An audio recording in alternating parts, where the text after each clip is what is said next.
నేనైతే మా ఊరు బస్ స్టాండ్ దగ్గర ఒక అమ్మవారి టెంపుల్ ఉంది. అక్కడైతే దండం పెట్టుకునేసి ఎక్కడికి బయలుదేరుతామని అనుకుంటున్నారా?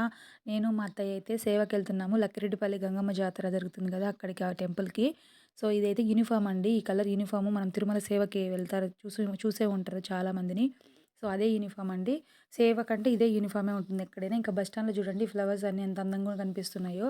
మాకైతే కడపకి వెళ్ళే బస్ అయితే వచ్చేసింది. సో, బస్ ఎక్కాము. మా అత్త చూడండి ఇంట్లో పూలు కట్టుకునే టైం లేదని చెప్పి ఎర్లీ మార్నింగే బయలుదేరాం గదా!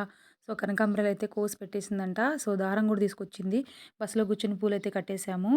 నెక్స్ట్ కడపకైతే దిగి ఇంకా సర్కిల్‌లో అయితే వెయిట్ చేసాము. సో, సేవ వాళ్ళ బస్ కూడా వచ్చేసింది. బస్సయితే ఎక్కేసి ఇంక లక్కిరెడ్డిపల్లి రీచ్ అయిపోయాము. 10:30కి అంతా రీచ్ అయిపోయాము. 1 అవర్ కడప నుంచి జర్నీ. ఇంక ఇక్కడ బస్సులో అందరూ దిగుతున్నాము ఒకరొకరుగా. అందరూ దిగేసి ఇంక అక్కడ అమ్మవారి దర్శనానికైతే బయలుదేరాం ఫస్ట్. టెంపుల్ చూడండి చాలా పెద్ద విశాలంగా ఉంటుంది. ఇదంతా ఓపెన్ ఏరియా. రేపు శివరాత్రి పండగ అయిన 2 రోజుల తర్వాత ఇక్కడ జాతర స్టార్ట్ అవుతుంది. 2 రోజులు అంటే 18, 19 తారీఖులలో ఇంకా టెంపుల్ చూడండి చాలా విశాలంగా ఉంటుంది. కానీ మనము జాతర రోజైతే మనమైతే దర్శనానికి వెళ్ళాలంటే చాలా కష్టము. 3-4 అవర్స్ టైం పడుతుంది.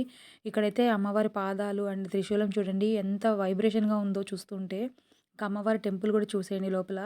అమ్మవారినైతే మీరు కూడా దర్శనం చేసుకొని మనసులో ఏ కోరికలు కోరుకున్నా నెరవేర్చే గొప్ప అమ్మవారండి. చాలా మహిమగల అమ్మవారు మరి. ఉంటాను. బాయ్.